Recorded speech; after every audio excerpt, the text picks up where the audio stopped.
once again, but I'm certainly not in the LTV studios, as perhaps you will see. I'm in the beautiful home of Betty D. Fox, who usually directs in LTV, and Joyce Whitby, who's again on camera. And I have the extraordinary guest, an extraordinary, talented, wonderful guest that's in East Hampton. I'm used to showing things. Al Maysles, I'm used to showing things, but I have no idea whether these cameras can pick it up. This is the Hampton's International Film Festival. Very important. Turn it this way, Important. Turn it this way, Mom. Turn it this way. There's the picture Grey Gardens. There's Big Edith Bouvier Beale, Little Edie Bouvier Beale. And it's being shown now at the East Hampton Cinema on Main Street. And I saw it last night with Betty Fox and Joyce Whitby. And so I am greatly honored today. In fact, Al is going for a special honor today, too. But I'm especially honored and delighted, Al, to have you on my show. Thank you so much for coming. Very happy to be here. It's restoring an old friendship, Yes. Lois, because you're very much a part of the film Grey Gardens. When Big Edie was celebrating her birthday, how old was she then? 81, was it? I think so, Something yes. like that, right? You came to the party, and you're in the film. Yes, I certainly am. 25 years ago. 25 years ago. Or 20, let's see. 26 years ago. Oh, 26 years wow. ago, And it's been playing everywhere right. Oh, yeah. ever since. And it's practically every year it's in some film festival Yeah. somewhere in the And it's world. also on DVD. Oh, I was going to mention that. Have you seen the DVD? Oh, I've got to give you one. I have a DVD. I have one, yeah. but I don't have a player. There's one thing that you would particularly appreciate in the DVD is you see the film, and then there's the director's commentary, and you see it again with my commentary over it. And then there's a moment where I recorded a telephone conversation with Edie only about a year ago. Oh, that's in it? And in the conversation, she asks me to send her some big safety pins. Because, you know, she uses safety pins. I use them to hold her clothes together. Well, yes. This is a very special way that she had of designing her skirt and so forth. Well, were they the enamel safety pins or just the plain? Just ordinary steel metal safety safety pins. pins. Yeah.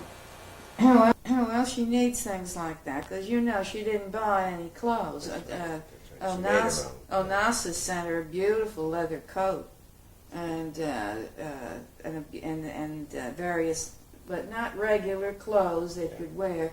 So both Big Edie and Little Edie had to make up these, which they did very well. Yeah. Clothes, sort of create clothes, which they're geniuses at doing. Yeah.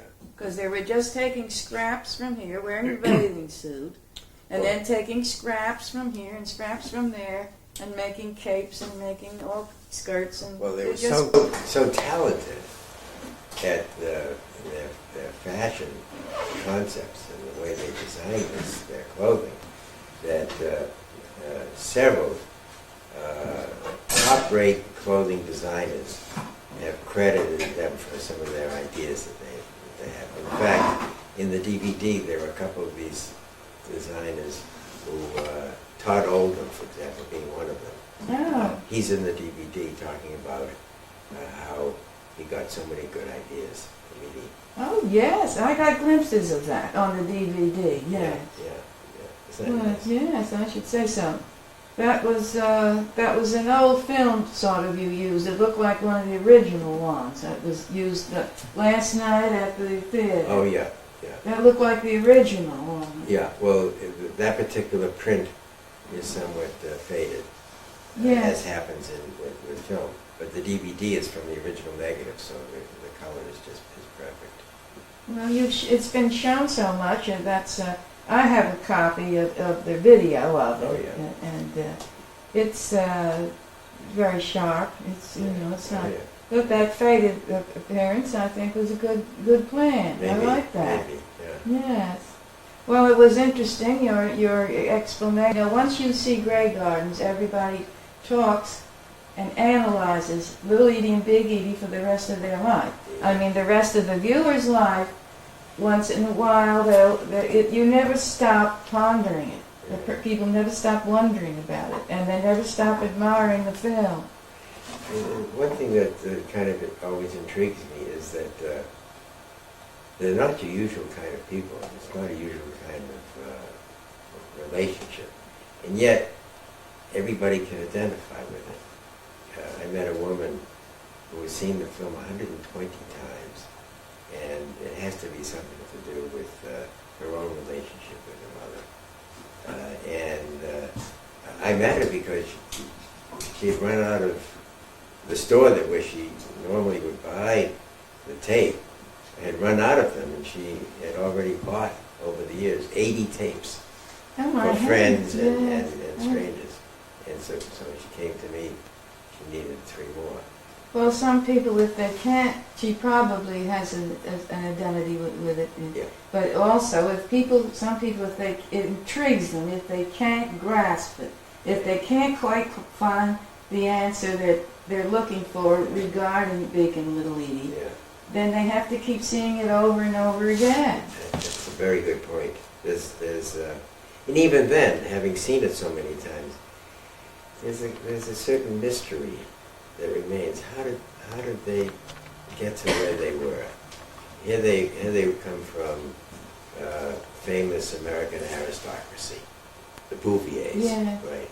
And that they should end up as recluses, never having left the home in 20 years, with cats and raccoons,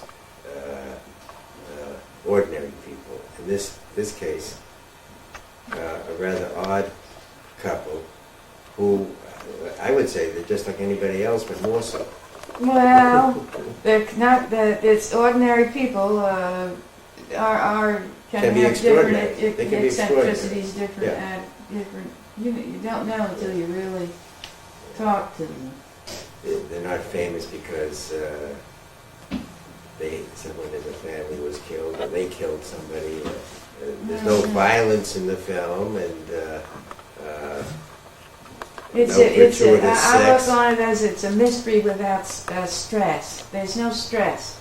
To me, all that hollering and all that Yeah. going on, there's still no stress. I don't like documentaries or films that have a lot of stress in them. And even though you're very relaxed when you're seeing the film, you're very fascinated with it and puzzled, and it's intriguing.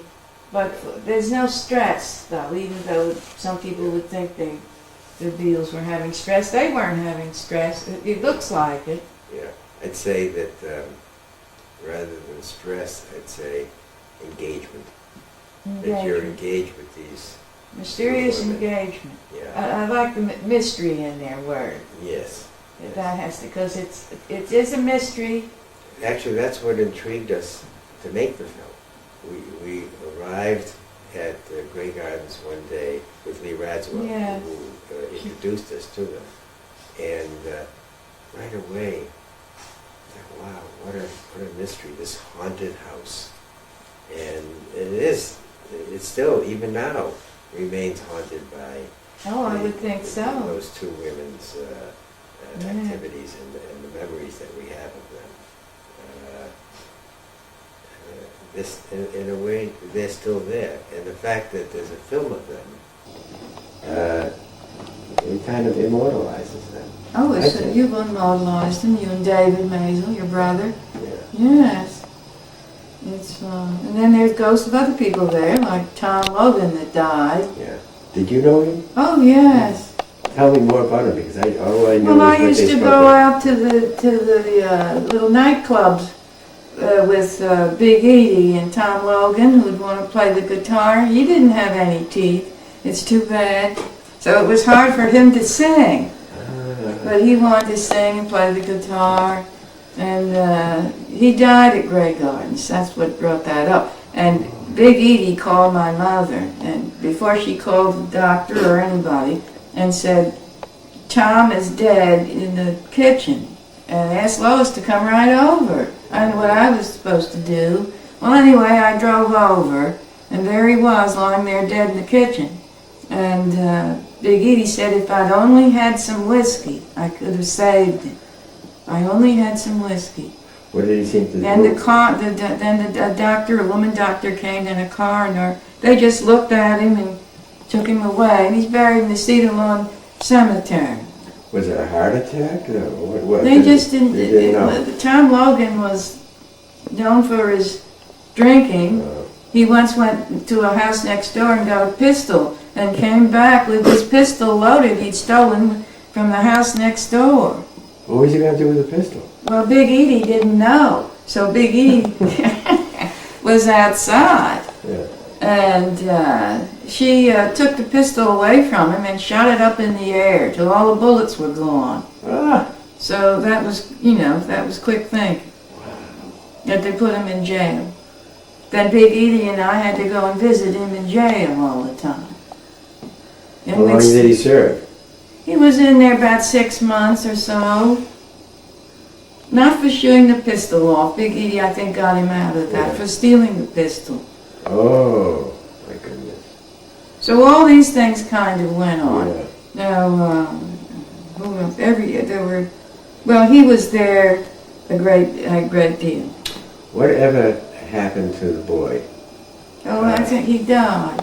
Really? Jerry died. I heard it said, yes, people How said he did died. that happen? Because he was very young. Well, I think they said he had AIDS. In fact, I think I'm the only living person left that's in the film. That's right. Because your friend Jack, was it? Well, Yeah, Jack he Hampton. He died, right? Yes, he did. And Edie died only 6 months ago or so.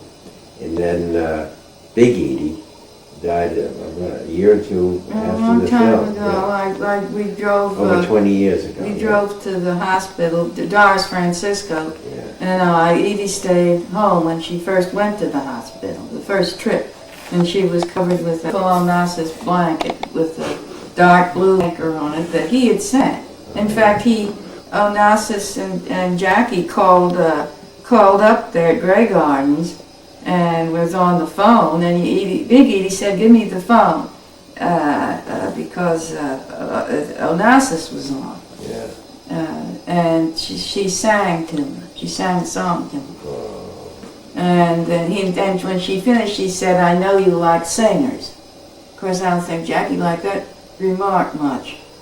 And then he sang a song back to Big Edie. They were in New York City at the time. I'll tell you a story that I don't know if you would know about, but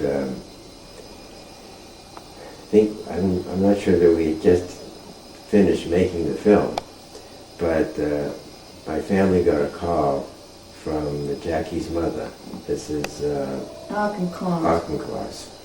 And I answered the phone. How is it that Mrs. Auchincloss would call my wife? My wife is from Washington, and the Auchinclosses were from Virginia and Washington. And my wife was childhood friends with Jackie and Lee, just by chance, because Isn't that amazing? she was in Washington, right? Oh.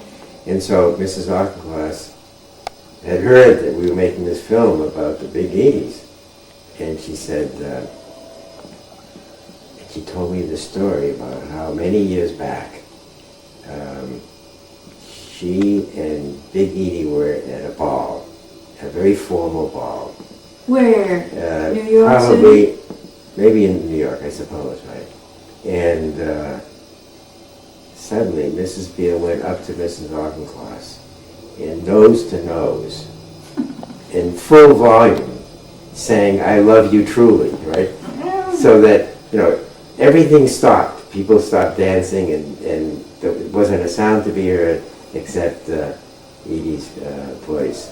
and Mrs. Auchincloss, who was a rather formal person, Yes, thought this was one of the best things that ever happened to her. She just loved it. Oh, Isn't that a nice story of, Yes. of the old days? The old days, right. Yeah. Yes. Well. But they had a lot of good days at Grey Gardens, the two of them, rehashing old stories and just being themselves. I don't know if you know this, but little Edie told me this experience that she had when she was with her mother, when her mother was dying. And she said that at one point, she asked her mother, as she was dying, is there something more that you'd like to say? And she said, there's nothing more to say. It's all in the film. Have you heard that? Yes, well, she certainly, She that told me that. was very smart, yes. That showed her that she had her intelligence about her up until the end. It wasn't her mind was fine. And it was just something else. Now, weren't you, just several months ago, there was a memorial service Yeah. for Edie. You were there, weren't you? Yes, and so were you. Yeah. And in the church, they had Edie's ashes in a little basket with a bird on top of it. Yes. And that was placed just in front of the altar. And the priest gave his sermon about how people can live on after death. And then Bouvier-Beale spoke for about 10 or 15 minutes. And as I recall, so much of what he had to say was simply words of Edie Yes. from the film. Yes, and Edie would have liked that. Oh, yeah. Very much. What better could, after what Big Edie said too in the hospital, and what better than to have that Big Edie, the little Edie was, than what she said at Grey Gardens, that people repeat all over the country Those and the lines, world. so many lines from the film. Have you ever been to one of those Grey Gardens parties? No, I haven't. You've heard of them. Yes. These are parties where people come together, dressed in clothes like these. Like Richie Berlin goes to a lot of those. Yeah, right. And they dress just like that, and they remember all the lines from the film. So all the conversations are simply lines from the film. They really studied it to do that. That's the, what do you call it when you have a situation like that? What are they called? They're called something when they get together and form a what? Well, it's just Not a clique, but it's something like that. Something like that.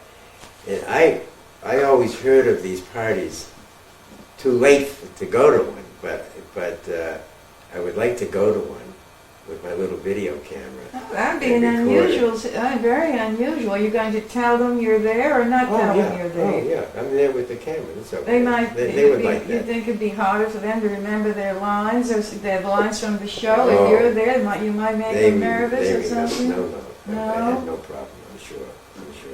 And if I do that, I'll let you know about it. And you may want to show some of that on your show. Oh yes, I would. Very much. That would be fun. Yes. Right. It's interesting, isn't it, Lois, how when you record the lives of people like that in such detail and reveal so much of their heart and soul, that the film lives on and on and on. It lives on in your life, in my life. And yesterday we showed the film. I'm sure there were people in that theater that have seen the film many times more than just once, and they had to see it again. Oh yes, I know. It's a compulsion. Yeah. That every time it's released, you have to go and see it. So that's an amazing commentary on the film when and even for me, now that I've seen it so many times, especially when I show it the way I did yesterday with questions and answers, I see things in the film that I hadn't noticed before. What was it that I saw yesterday that put another emphasis on it? I know you were looking at it all the time. Oh, yeah. I could see I couldn't you get there. away from it. I Yeah. know, and you were looking. You were right into it. Yeah. You know, you were right there. You didn't look away once or anything. Well, when you see that film, you become friends with these two women, and they become part of your life. And you want to, just as you would want to be with a friend. There's this miraculous thing. Yeah, you can be with these two women because they're still on film. Oh yes. And they're very, very much alive in that film. It's a return. Well, they loved the film. You know, I saw it when Yeah, it what was did they tell you? premiered What up did they there tell in the balcony. You know, Oh, yeah. at Grey Gardens. I was Right. there for the showing, and Edie said, "Wow." Too. You mentioned what that Edie said it'd be a famous classic, but they loved it. They just loved it. So they knew right away. They were very appreciative of the whole thing. They were delighted. Thank heavens you all made it. Yeah. But then, I suppose so many films that record things in a new way, so intensively. There All are right. there are people that are afraid, well, maybe they were hurt by the film because they're so open about No, their they lives. weren't hurt by the film. They loved the film, Yeah. but I have to interrupt because Barbara. I was going to say Barbara Hotchkiss Posner because she always would lines up my shows, but this time Betty D. Fox, whose beautiful home we're in with Joyce Whitby. I have the 1 minute. Al Maysles, okay. who filmed, directed, shot with the camera over his shoulder. Cinema Verde, it was called. That's called. Right. Pioneered this realistic truth that they do now here too. But you pioneered this. You're a genius at this. I mean, this is a genius sitting here. Connie But Anderson said to say hello to you. She brought a cat to put on the altar, not at Edie's church service. Did you see that? Remember that cat? Yeah. I don't know. And the Bouviers got a little ritual. Buddy Bouvier looked astonished, but this cat, little Edie had given Connie Anderson this cat and had signed it underneath to Connie. From Edie. Oh, really? In Grey Gardens. That's where it came from. Had been on their mantelpiece in that room where the birthday party was. So. I mean, the cat is still alive? No, this was a porcelain cat. Oh, yes. But she was going to put it. Connie Anderson was going to put it on the altar. Yeah. I don't know whether the Bouviers thought that she was going to take the ashes out, put them around the cat, or anyway, Connie went all the way up to the altar with that cat, fake cat. Well, the Bouvier, she had to walk back to the pew with it. That's how people carry on. But Lois, in a way, with your show, you do very much the sort of thing that I like to do, and that is Arthur Miller's expression, attention must be paid.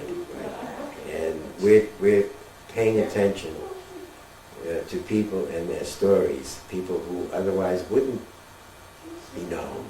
That's And the stories that they tell, and what they do, what they have to say, is something that we can all relate to. And it makes us that much better as human beings to know that we can feel for and relate and connect with other people and their experiences.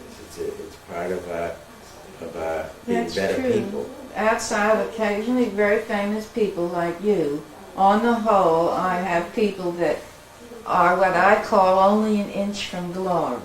They have talent, or they have their personalities, but they just don't make it. Right. And I usually have people like that on because I've been doing this for 15 years. Right. And then they like it.